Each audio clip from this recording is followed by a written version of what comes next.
We once again have this rare opportunity to talk to someone who is in the capital city tonight, capital city of Tripoli, where it is just after 11 p.m. And for her safety, for your safety, I'm not going to tell anyone your identity, or we can't even share how we established this line of communication. But I can say you are in Tripoli, and tell me tonight, tell me what you're seeing.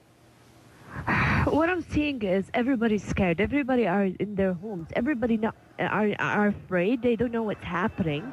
What everybody knows, though, that the system is falling. It's falling very fast. Although that the regime is doing everything they can, they're very desperate.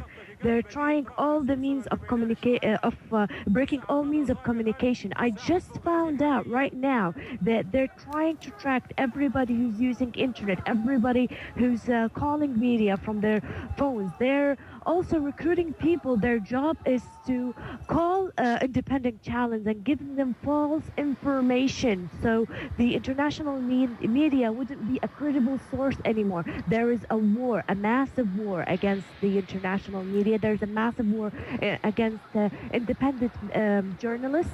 The system is trying till the last moment to fight with every last breath they have.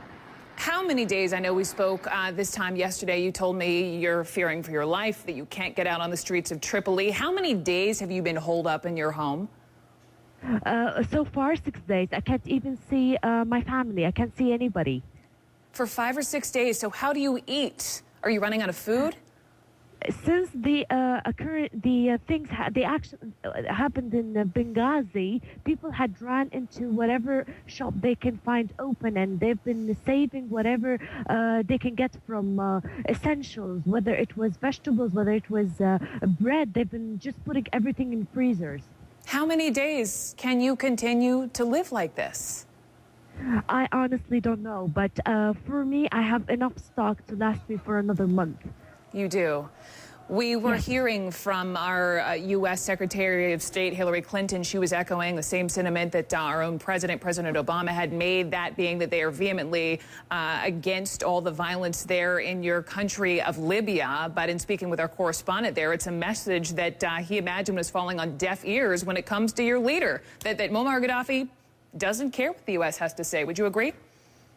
Honestly, I'm praying for an intervention. I am praying for sanction. I'm praying that the government takes one stand to save whatever is left from this country. People are dying every second, and he doesn't care.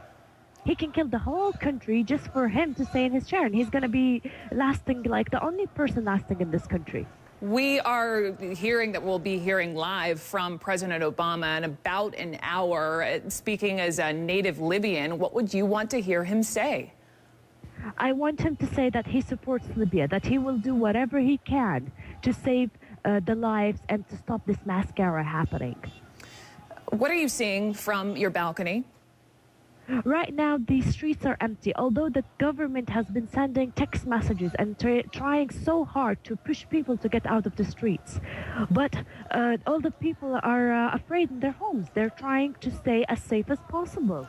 What if the revolutionaries, in this case, these people we see on the streets, what if they lose? What if Muammar Gaddafi stays in power? What then? The people wouldn't stop. Even if he was the last person who remained in this country, the people would not stop. You know that you said something yesterday that really resonated with a lot of us. You said that you had been brought up in Libya and brainwashed to think that freedom wasn't a right. And now you know you want to be free. Yes. You want to be free. So if and when, go ahead.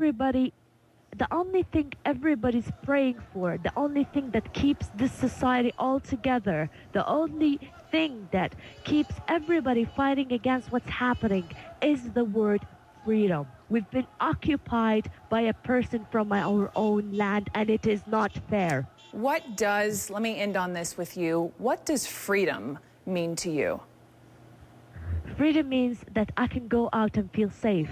Freedom means that I can talk without feeling that I'm going to be arrested and executed immediately. Freedom means that I won't be seeing a 7-month baby killed right in front of my eyes. Freedom means not waking up in the morning on a bullet in my balcony. That's what freedom means to me.